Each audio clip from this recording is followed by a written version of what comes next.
Welcome, everyone, and thank you for joining us today for the Building Resilience Through Everyday Advocacy.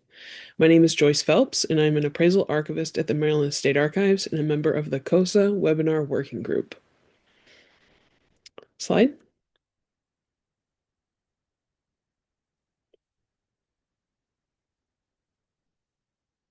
John, thank you, Jonathan.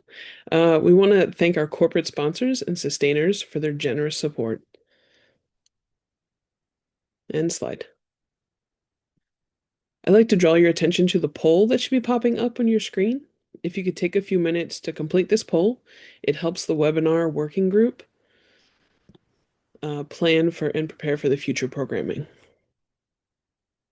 The agenda for today is a little bit about us, the presentation. We will have a Q&A and a little note about upcoming programming and how to get involved. And now I'd like to introduce Jonathan Pringle and Melanie Montanaro from the CoSA Advocacy Committee. Okay. Hello, everybody. Thank you for being here today and just making sure I have everything I need here, that I don't get too distracted with other bells and dingle things that are making noises on my computer. I thought I turned all that off, but we'll see what happens. Melanie and I are happy to have you here. And this is just a rough outline of what we're going to do today. We're going to talk a little bit about CoSA and its relationship to advocacy in the form of the committee and otherwise. We're going to do a presentation that touches on a lot of different points around our best practices. We're going to end with a Q&A, and then we'll look at some upcoming programming and how you can get involved if you aren't already. So we will just get started with this.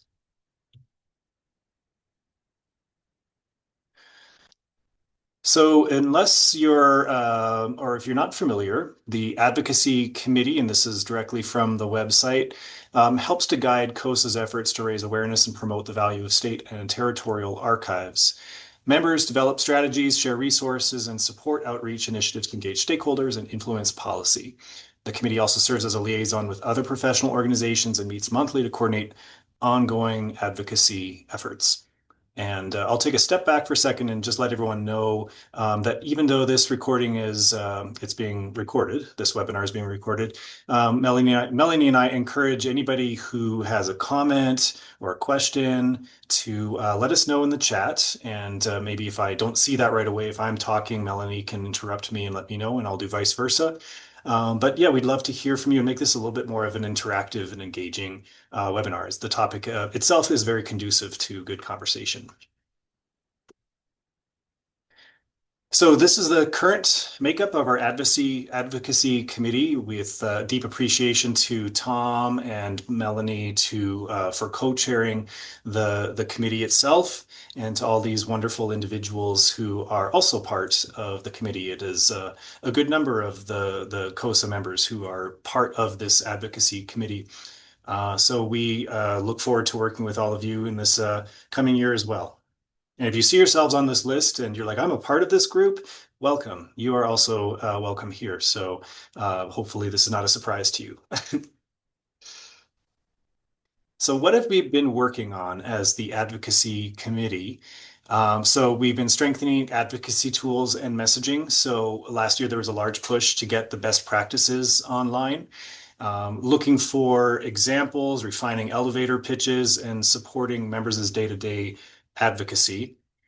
We've been doing a lot of work with advocacy at the federal level and the Archivists of the United States engagement. So drafting questions for that nomination, promoting essential characteristics, and preparing statements on senior level or executive records.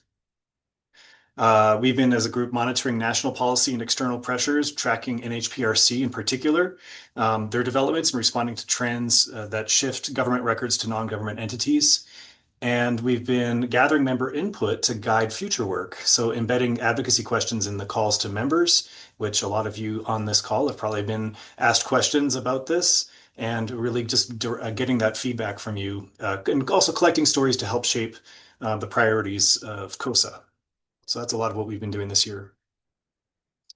For today, we want to just disseminate some information to you, help you understand foundational advocacy and outreach messaging, explore practical staff level advocacy strategies, review at least a case study, and my fellow colleague Alan is on the call. He can speak to the good work over in Connecticut, and use that as a real world example, connecting advocacy to CoSA's best practices, and identify opportunities to strengthen resiliency and visibility. So, Becky will launch this poll for you all, but just to get the conversation going, I'd love to know how familiar you all are with CoSA's best practices resources. And you can select from these options here, and we'll give it like 30 seconds or so, maybe a little less if everyone's answered, and then we can kind of take a look and see where those answers, what those answers tell us.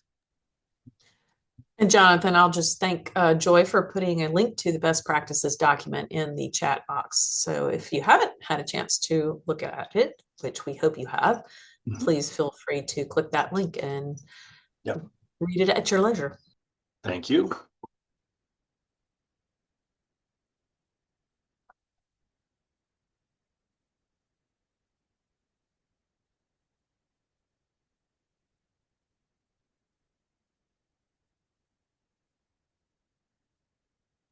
And Becky, do we have a decent response? We can take a look. Okay. Well, this is perfect. This is exactly why we do something like this. So many of you are not at all familiar. I like the answer. I heard something about these at one point because that's a very honest answer.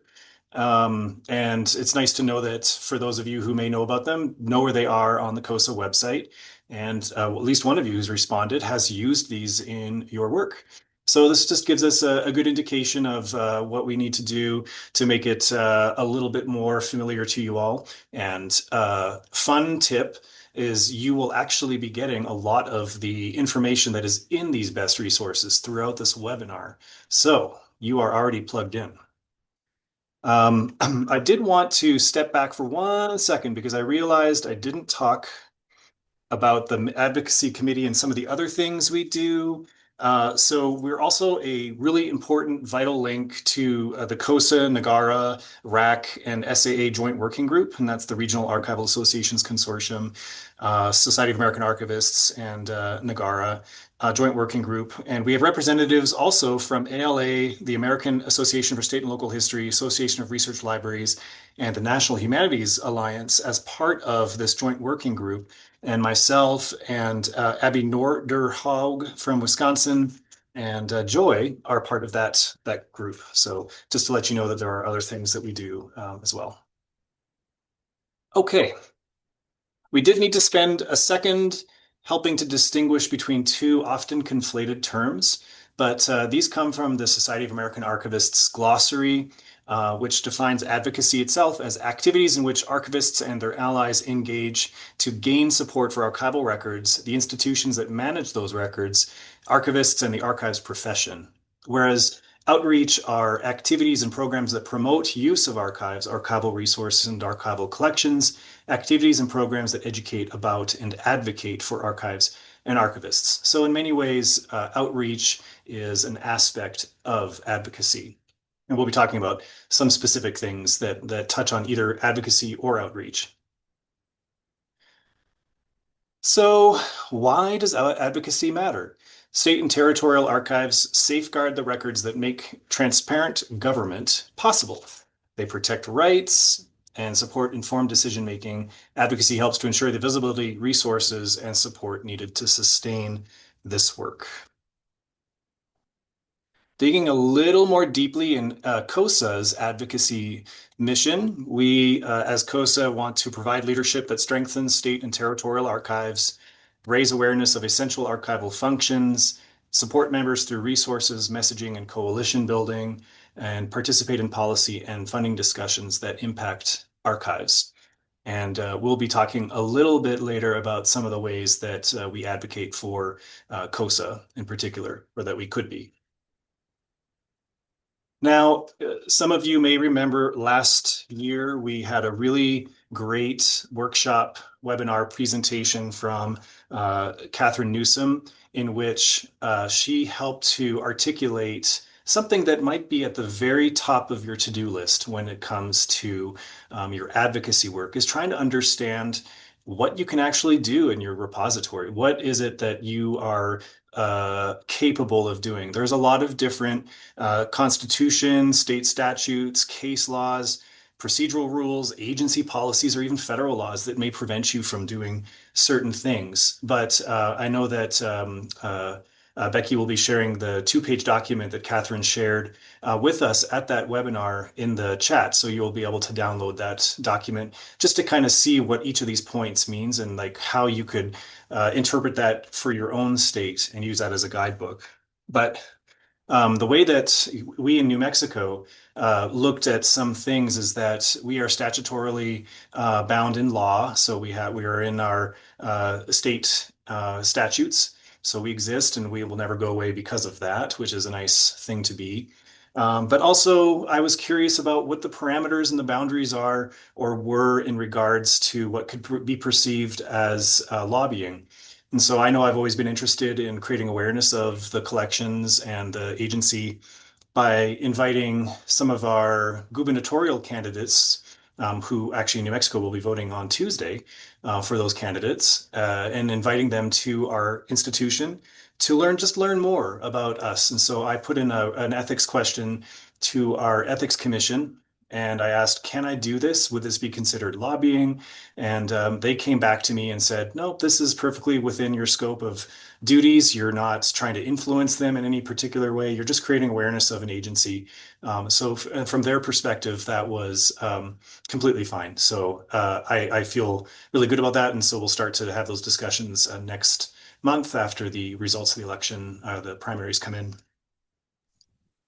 Hey, Jonathan, I'd like to also mention on that slide, that document that Catherine, that we provided is a template based on Louisiana. So it's something you could use to guide you, but also just on that, like you yourself did, if you're not sure about something, reach out and ask people, within your own state about what those parameters are. And I'm sure people do that, but because this webinar isn't just for, the state archivist, it's all members. All members can ask questions. All members should be continuously learning about what their organization and their entity are allowed to do and what they can do, because that helps you determine what best programming and what best outreach you can provide. So just a thought there. Excellent point. Thank you for providing that and for clarifying. Even though it is specific for one state, definitely translatable for others to follow as a guidebook. So when we think of our resources that we have on the CoSA website to support this, one of these is a handout that you can actually print off and make available. But these are sort of gentle reminders of the 5 foundational roles of government archives. And we'll go through these, and if both Melanie and I have examples of each, we'll mention those here. And if anyone in chat wants to mention anything, we can bounce off of that too. That would be great. So documenting government, of course, that's a very given based on what we do and where we are. But government records document policies, actions, and decisions. They preserve this evidence so the public can understand what government has done and why. So it's pretty straightforward to help advocate for our institution, our agency, because this is the bread and butter of what it is that we do. We also help to secure rights. We protect legal, financial, and personal rights. And then these individuals rely on archival records for benefits, identity, property, and family history. And just by way of example, here in New Mexico, the federal government recently opened up the ability for claimants who have been affected by radiation exposure compensation or radiation exposure during the nuclear detonations in the 40s and 50s here in New Mexico. They've recently opened it up so that people can claim those benefits. So we partnered with a congresswoman's office here to provide a handout that points people to where all the records are that they could use to help with those claims, and that was well received. We feel like we're going to be doing a little bit more of that. Enabling effectiveness and transparency. Access to historical records helps leaders understand what worked, what failed, and what lessons can be applied today. Archive support informed, accountable governance. And of course, we provide access regardless of format. It's a core archival function. We model best practices for managing, preserving, and delivering government information. And one of the ways that we have done this, I'm sure all of us can relate to some extent, is because the pandemic really disrupted a lot of our normal work habits and routines. There were new things that we learned how to do even better. And so what we noticed here at the State Archives was that previously we would have a lot more individuals wanting to visit with us in person to research collections. But because of the pandemic, we had to pivot to a remote type of request system. And so that was really effective for us in greatly expanding the way we provide access to individuals. We became much more nimble with how we did that. And so now we're seeing far more remote requests than we do requests to do research with us in person, which I think is a positive, net positive for our researchers. I'll jump in real quick too. I also think it's important for us to always remember that providing access isn't just for the public. It's for other state agencies. It's for, we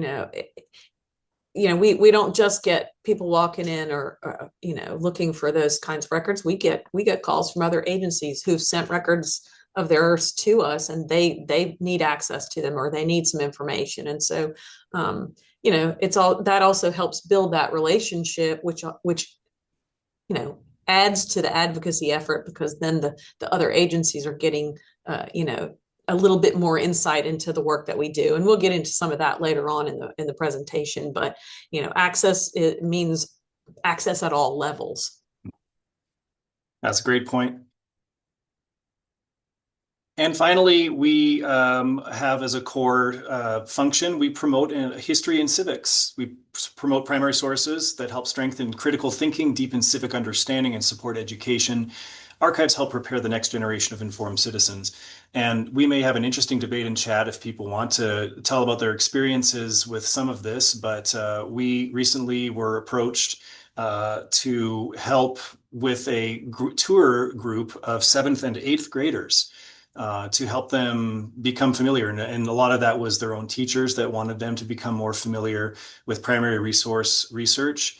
Some of that might come from National History Day efforts as well. And so we don't normally see that type of an age group in our collections, in our area. So we did it. We did a tour. We actually did 2 tours, and they were well received. And at least the young people that I noticed, they appeared to be relatively engaged and paying attention. And I think a lot of that was through some of the efforts of their teachers as well. So it's always nice to be able to expose a certain generation to primary resource research. And we typically see that maybe more towards the upper years in high school.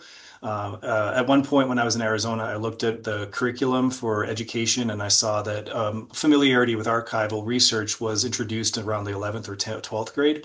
So I think if you want to take a look at some of the curricula in your respective states, you may actually be able to pinpoint and look for those opportunities to welcome groups that maybe you just hadn't thought of before. We've also partnered with a lot of the university classes. There's a lot of engaged professors who have done research with us, and so they bring their students. And so we have a University of New Mexico law program that their students do assignments around some of the legal history in New Mexico, and we invite them up and we pull records that pertain to some of those topics. If we don't have that information, we let people know where that is, because it's obviously 50% of our research requests are redirects to other places, so we demonstrate what that looks like. And we feel like we get some good PR and some good benefit from partnering with those educational repository or institutions. And I believe this is my last slide before we pivot over to Melanie. But we wanted to emphasize that advocacy can come from two different angles or perspectives, and they're often maybe seen as two sides of the same coin. So advocacy for CoSA itself, I think we need to understand the value it is that CoSA brings to us as state archives and the power that it has as a collective voice for something that might be happening. So incredibly powerful advocacy tool is CoSA itself, who is doing a lot of important legwork. In particular, a lot of us really rely on NHPRC to help support our SHRABs. And so we know that CoSA is aware of the impact that cuts to NHPRC are doing to impact those SHRABs. Also, other agencies like IMLS and NEH, they're also, it's nice to have a singular voice that is hearing from us individually that can create a collective message. So I know I talk to my stakeholders about the power of the CoSA membership itself and the benefits that it brings to us here. So I'm always happy to talk about CoSA. And of course, CoSA itself advocates for state archives. They are helping us to secure resources, tools, and visibility to fulfill our mission. So there's a reciprocal relationship between us advocating for the organization itself, but also the appreciation that we have for CoSA for advocating for us for the things that we need and do. And so with that, I'm going to pivot over to Melanie, and I will go to the next slide. And you just let me know if you're done talking about that slide, and I will proceed. All right, sounds good. Well, we're going to kind of switch course, but only slightly. A lot of advocacy is how to make advocacy effective is understanding what your challenges are, because a lot of the efforts for advocacy are often, not always, but often tied to the challenges that we face, making sure people understand what we do.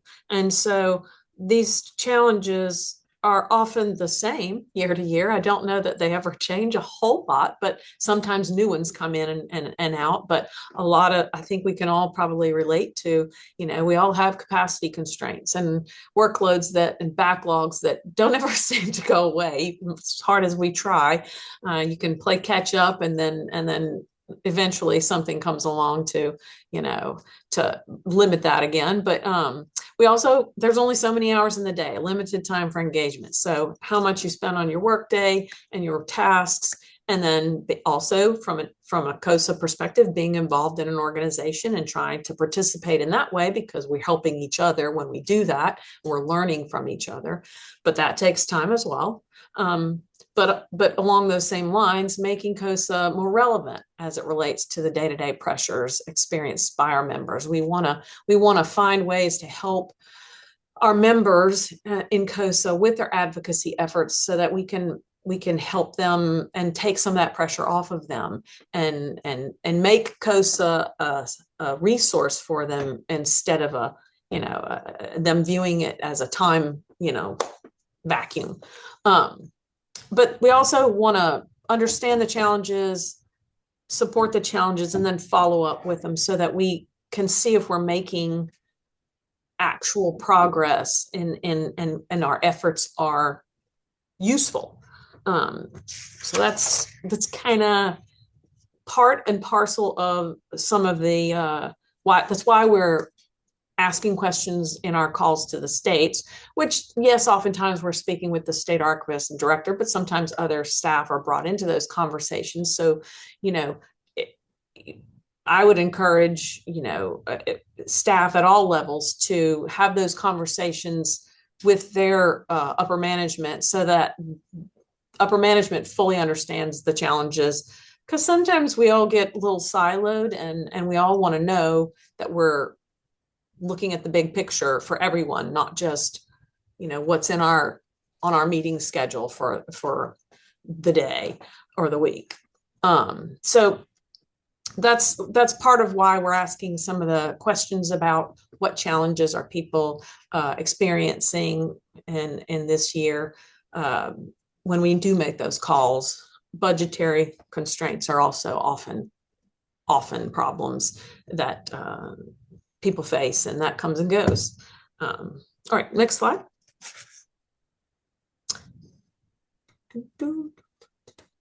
All right, so obviously facing challenges requires resiliency. So, and I think everybody probably, hopefully by now, has recognized that resilience is a theme for the year and for our annual meeting. I believe it's incorporated into the theme for the annual meeting. So what does resilience require? Well, and how can CoSA help with this? Jonathan's just thrown out there a question for everyone. What is resilience to you? I mean, I guess we can define that in different ways, depending on situations and experiences. But overall, for CoSA, our resilience includes doing some mentoring and peer support for each other. And I think that's been a recurring topic in a lot of the discussions we've had leading up to this, is making sure people understand that CoSA is here for its membership and is here to help us. And so we need to be able to communicate with each other. So I know that in the past there was some mentoring programs especially for first-time state archivists as they come into their positions, but that I don't know that that's always been done or has continued in a formal way, but it might be something that we kind of look at. So this is kind of conversation where I think sharing of ideas are going to be extremely helpful, and sharing those stories of success under pressure, like we have here, is very important, because we all then feel like we're not alone, when somebody is successful in coming back from something that was challenging, then it makes you feel like, okay, well, if they did it, we can do it too. We just have to find the right path for our organization. Helping agencies with limited capacity carry the water. Not everybody everybody's at a different point in their ability to, participate or to do some other sort of activity. We ask people, would they like to get involved? And some people just don't have the time, but maybe there's something else they can do to help. And then we also want to know when somebody's having a problem, is there anything that others can help you with or do, to help, help work through something. This is where CoSA is, I think, gonna be the most important for helping us learn from each other, because it's invaluable information. It strengthens those community connections. Both, you want to strengthen the community connections that you have with CoSA, as well as within your own community when you're being, working towards a resilient infrastructure. Next slide.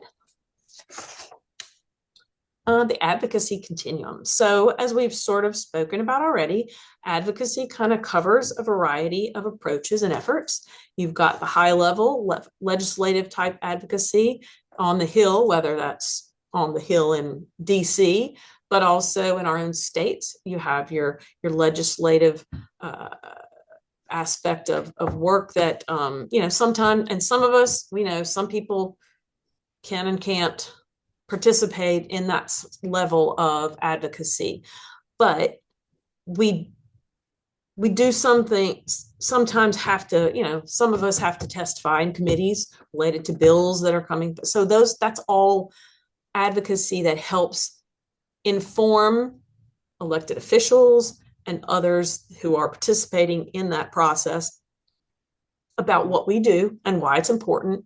And we have that opportunity in those avenues to explain that and to get that point across. If we're not able to participate in those, we can oftentimes provide information to those who can in our state or in our organization. And so building the relationships that allow you to do that within your organization is very helpful. And that is advocacy in and of itself. Secondly, we have the day-to-day justification of archives and records management. What we do every single day is advocacy. We're working with the public, with patrons, with both in person or virtually, you name it. We've got all the ways we do it. And we also are working with other agencies and other entities within state government and local government, perhaps. Records management, is of great outreach and advocacy for what we do, because we're helping people on all levels understand how they best need to keep their records. And then their outreach and relationship building and public engagement aspect, this is going to be more of your, you're reaching out to through your programming and through your, for example, we have a speaker series going on that we started in January here. We're calling it Becoming Louisiana, and we're having monthly speaker events on bringing in speakers to talk about all the different ethnic and cultural groups that settled Louisiana. And this is probably going to go on for another year and a half because there are that many of them. But it's been a great way to bring in some new people to some of our programming and because they're interested in the topic, we have a captive audience and we're able to give them a little bit more information about what the archives is and what we do and how it's relevant to the settlement and expansion of our state. So that we've been able to pull out documents and in our archives that relate to these cultural groups, these ethnic groups, and display them. We've partnered with our local Catholic diocese to borrow some of their records as well, so that we can display them on those evenings. And I think that's been it's been very well received. And I think we're building support with people that we might not have met before and might not have had a way to reach before. So I think it just gives you an opportunity at different levels to reach different people. Next slide. Yeah, and Melanie, sort of building off of this slide, and I think getting into this next one too, which I'll pop up. I feel like sometimes my advocacy efforts are done like just subconsciously. I don't even realize I'm doing it. But those everyday interactions with a patron or a donor, where I get an opportunity to do something like do a show and tell or get excited with them, that's a really powerful tool that I think we don't even really realize we're doing it. So I think that there can be those big things, those big outreach exercises that hit on that advocacy element.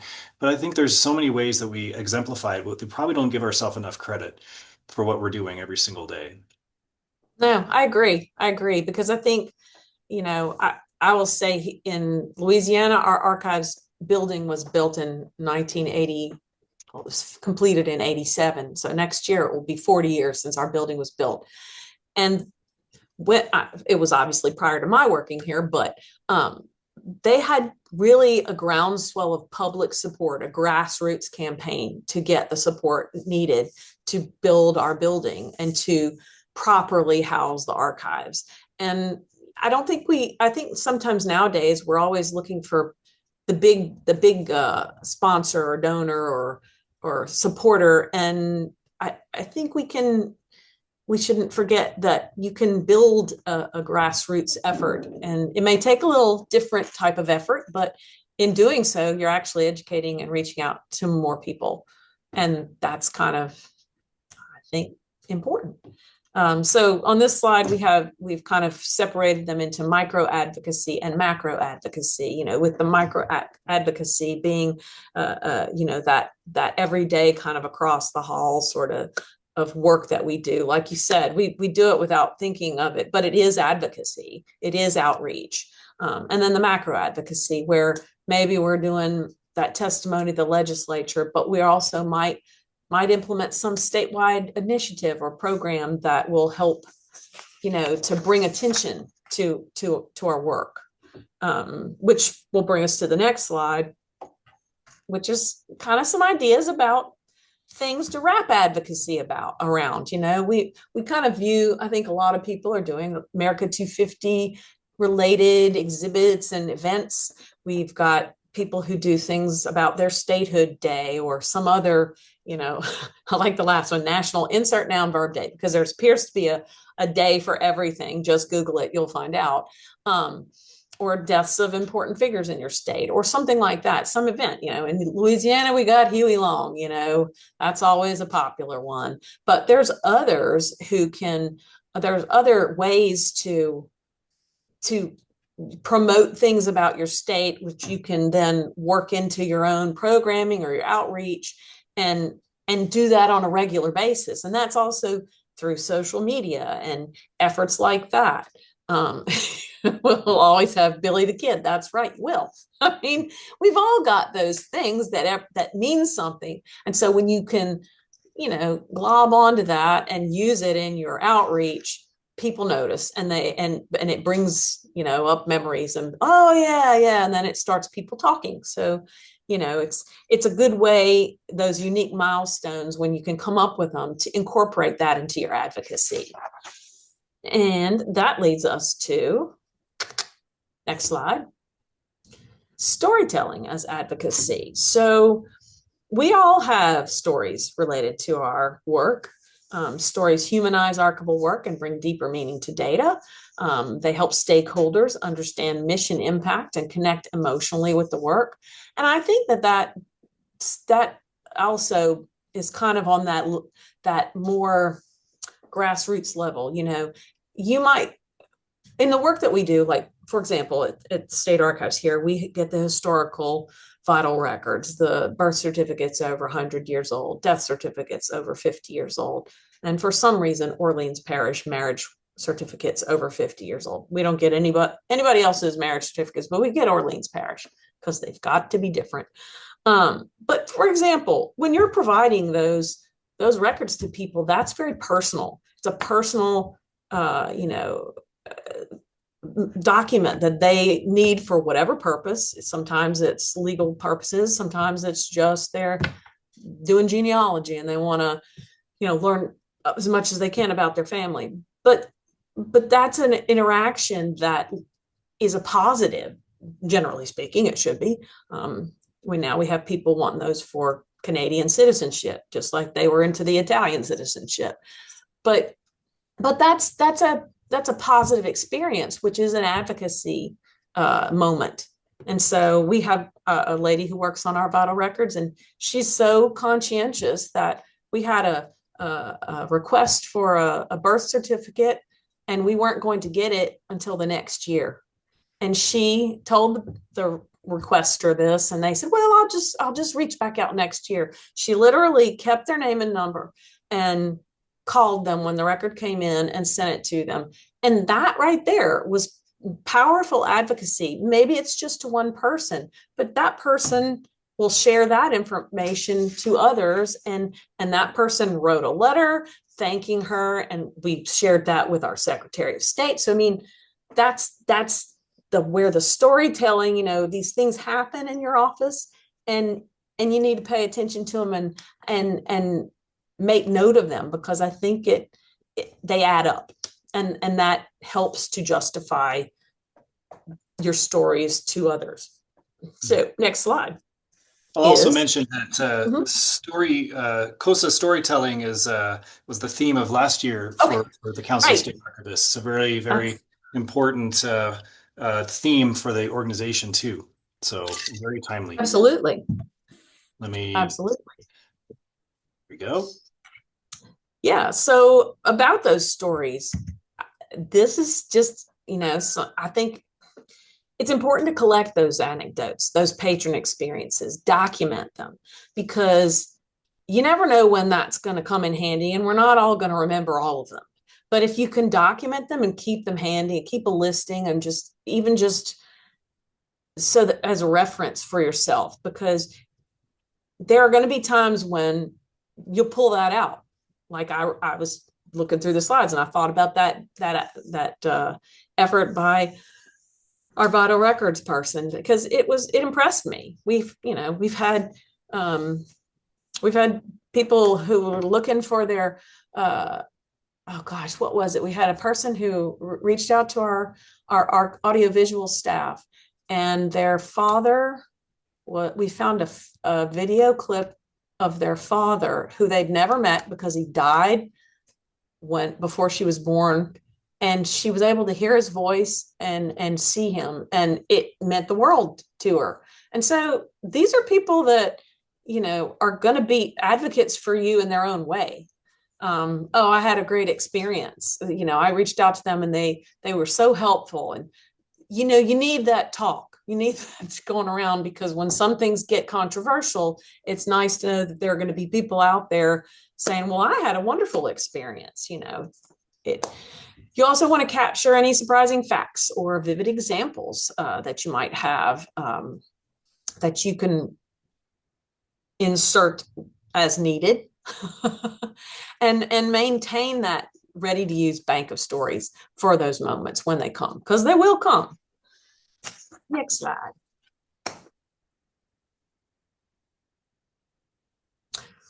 Tours, facility tours.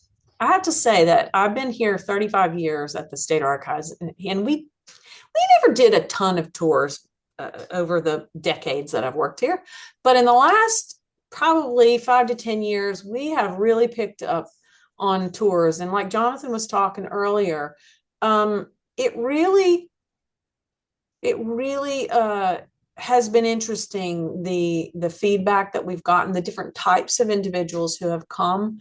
I would also say, we give them, we have different methods.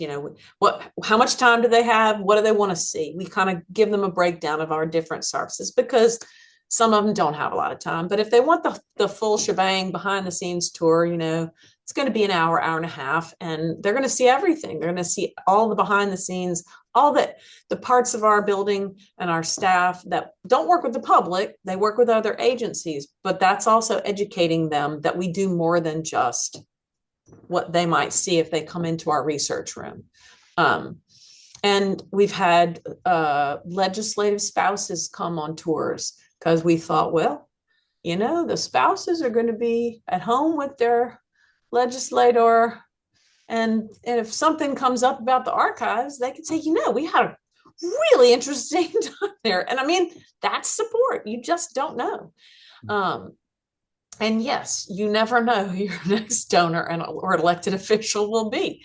It's the truth. But we've really included a lot of different types of tours lately, and they can go from a couple of people to a group of 50. Yeah.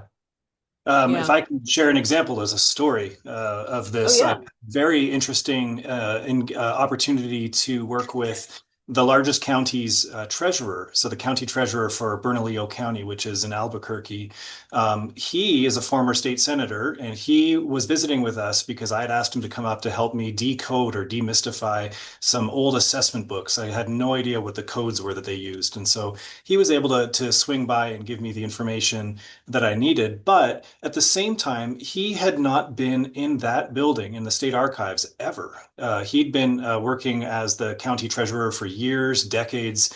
And so he and this colleague of his from another state senator, former state senator, they're friends, but they understand a lot about the administrative and financial operations of the counties. He eventually was so impressed with what he's noticed and saw at our facility. He and his their senator friend were chit-chatting off to the side somewhere while I was doing something else. And they came back and they said that there's some really interesting opportunity potentially for them to consider ways to redistribute some of the funds that are collected as part of assessments for property tax revenue. And the counties each maintain their own accounts of these funds. And he was suggesting or saying that there may be some opportunity for these unspent funds, which there's a significant amount in the Bernalillo County Fund that is going unused at the moment, that they could redistribute some of those funds to help support their state archives, because we house county records here. So it was just an interesting aside, and I have not followed up on that. I said that was a conversation that was way above my pay grade, but I was intrigued to even hear that was something that the county treasurer was even thinking about. So I just never know who might be in my tours when I give them. So I was just really happy with that. Anyway, I just wanted to give that aside. That's so true. Yeah. You just don't know. Alan says tours are popular there as well. Mhm. Judicial staff and legislative staff. I think that's unbelievable because those are the people making decisions that affect us. Mhm. And that's very important. I'm actually just spoke with our legislative liaison about setting up some tours for legislators if possible. So okay, staff strategies. These are just some quick and easy things that I think everybody should do. Develop a 1 minute elevator pitch. What's your mission? What's your services? What kind of highlights can you provide to somebody when they ask about the archives? You want to keep it brief, but hit the highlights so that you engage them and with things that they can remember and take back. And all staff should know those. That's everybody because we're all dealing with different people in our work, and you never know when have the opportunity to share that information. Building the relationships through ongoing work. We have monthly records management trainings that's free to agency personnel from all levels, state, local, parish, county. And so we're making connections through those ways. That's advocacy. Practice a concise, what are you working on response. If somebody says, what are you working on?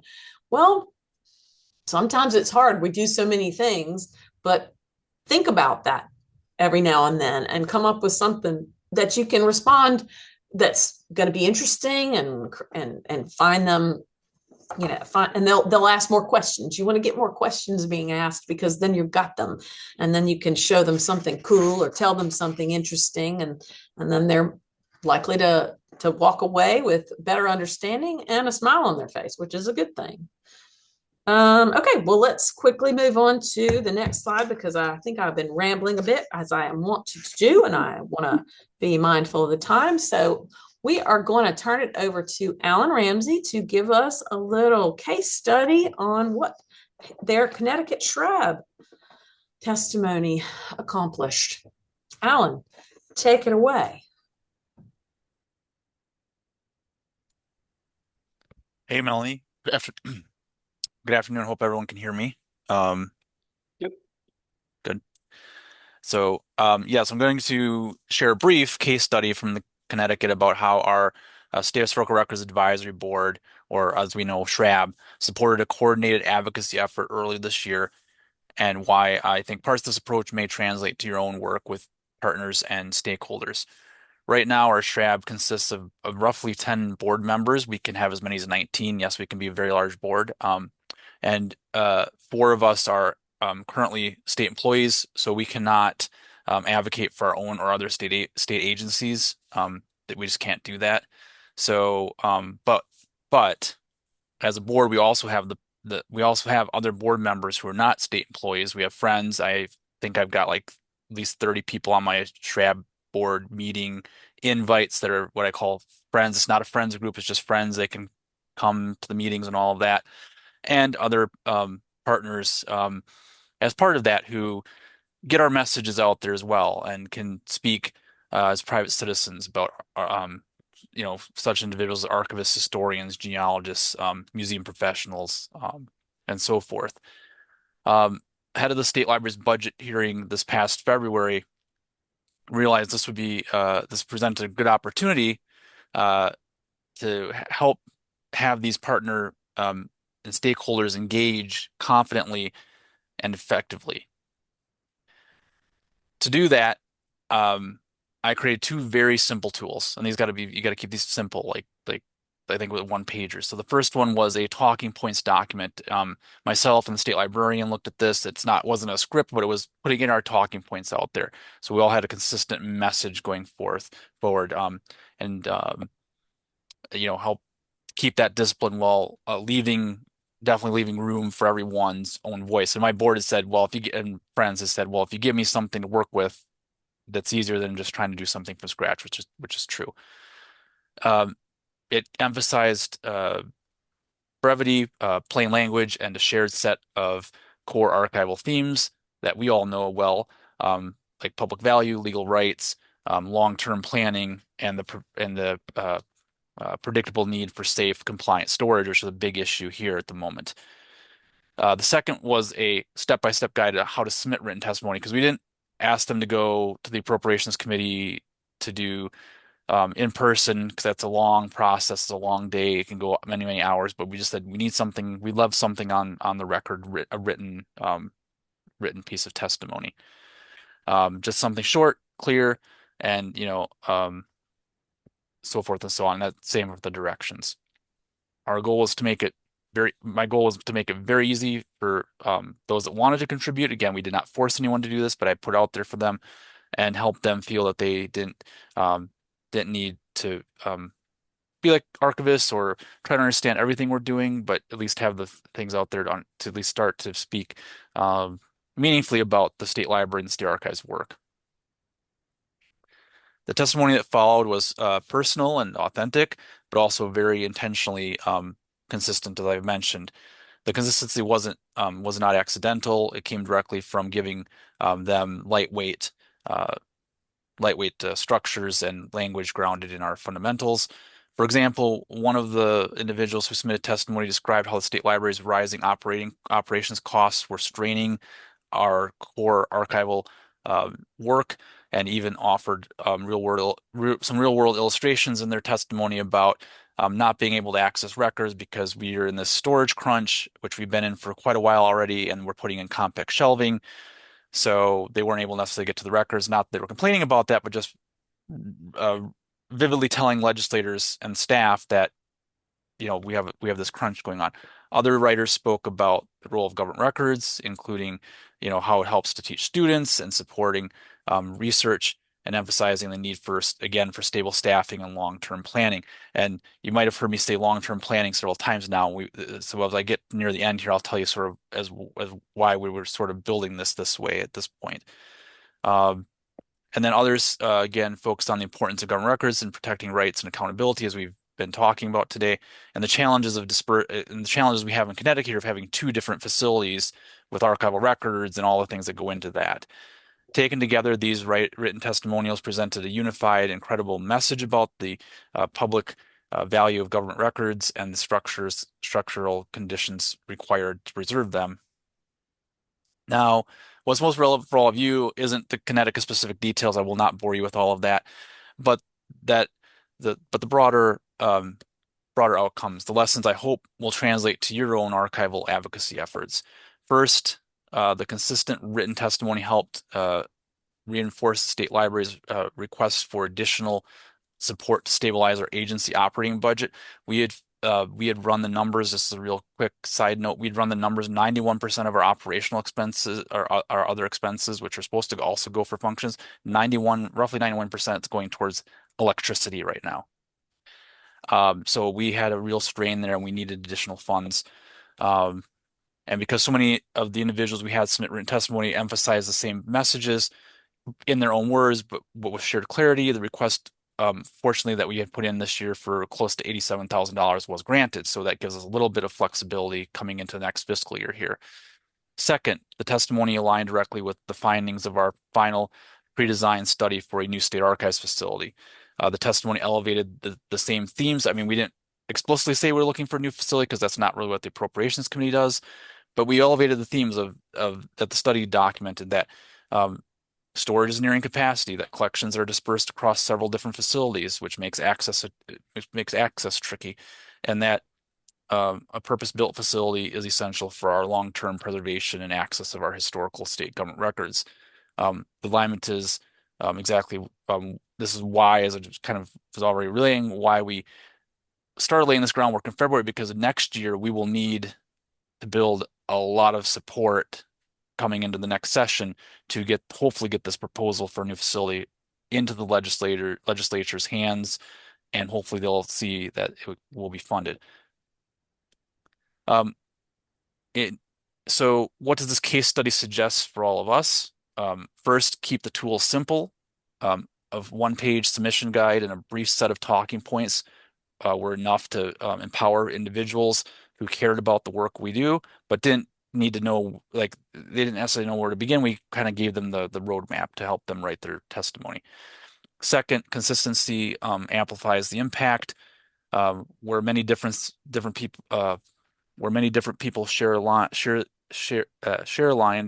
accessible messages about archival value and archival risk. Policymakers hopefully heard it, and even when we, like I said to them, keeping it short. I don't think any of the testimony that was submitted was over like half a page to a page. And then finally, um, we don't have to do, to all of you, we don't have to do the visible advocacy alone. By preparing the structure and giving allies and partners the confidence and language they need, we can create a multiplier effect, as we were just kind of talking about, and it can be at many different levels. Individuals outside our institutions become more credible, influential carriers of our information and truth, and in many cases, they can say things publicly that we might not be able to shout publicly, even though we might want to, um, and um, and that we simply cannot do in that instance.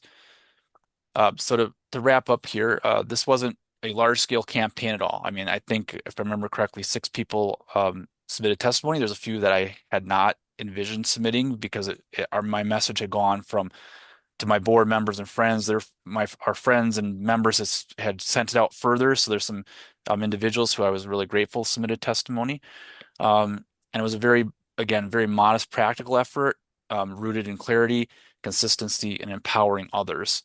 And as many of your own efforts do, it helped move the conversations forward. So I want to thank you for having me here today. Thanks so much, Alan. Yeah, that's such a great demonstration of advocacy and assistance from people who can do that.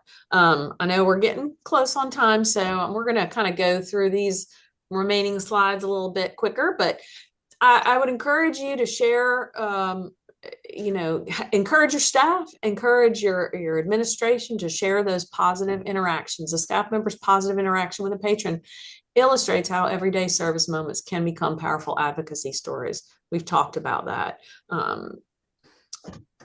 Let's go to the next one. CoSA stories from 2025.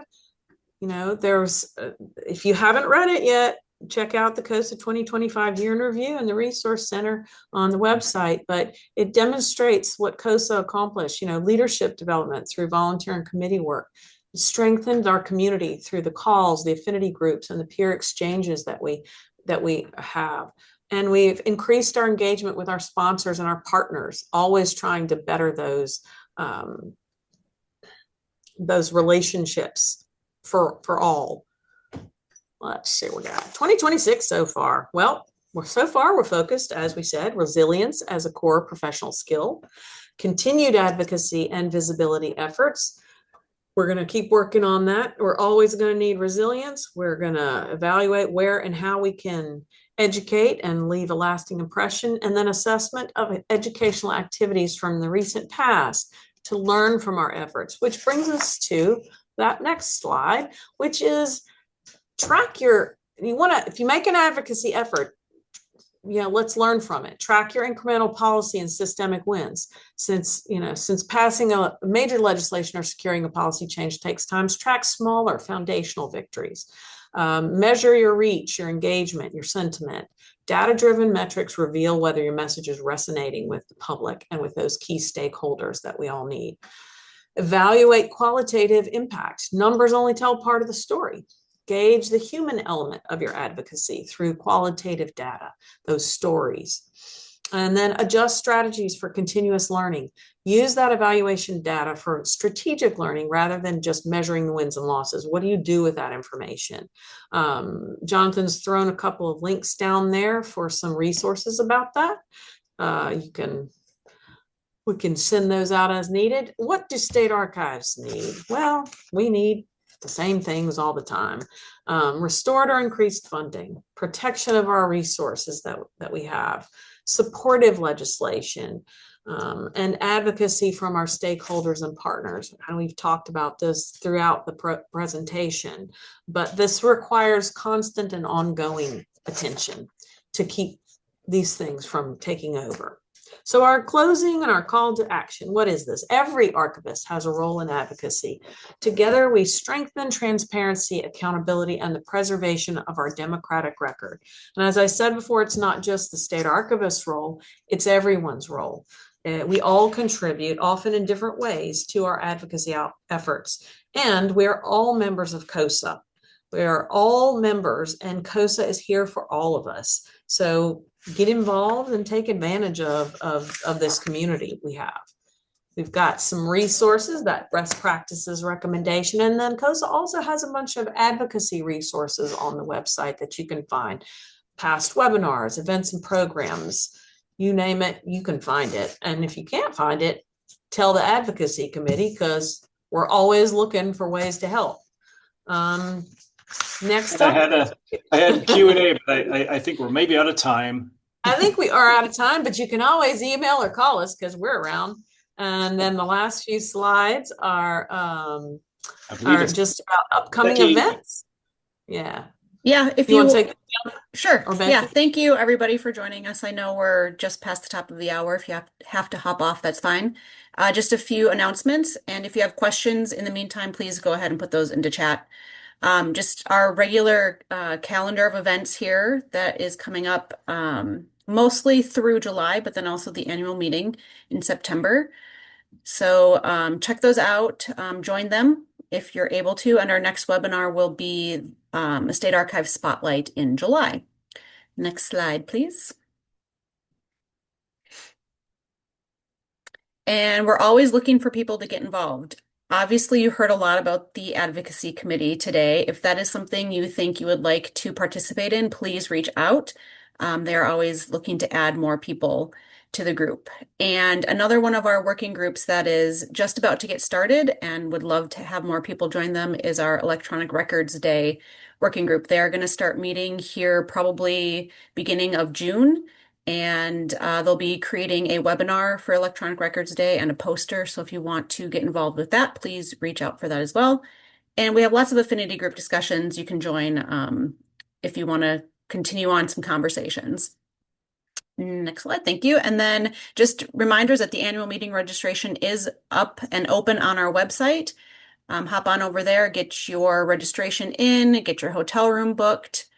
And while you're doing that, think about some silent auction items that you want to bring along and donate for that. It's a really good fundraiser for CoSA. And I think the last one is just how to stay connected, all the different ways you can stay connected with CoSA. Thank you, everybody. Thanks, everyone. Yeah, thank you, everyone. Sorry for the last minute ending a little bit above the hour, but it's my fault. Yeah, slides. No, it's we didn't practice anything like this, so we actually did a pretty good job of winging it, I think, which Melanie talked about yesterday. So here we are.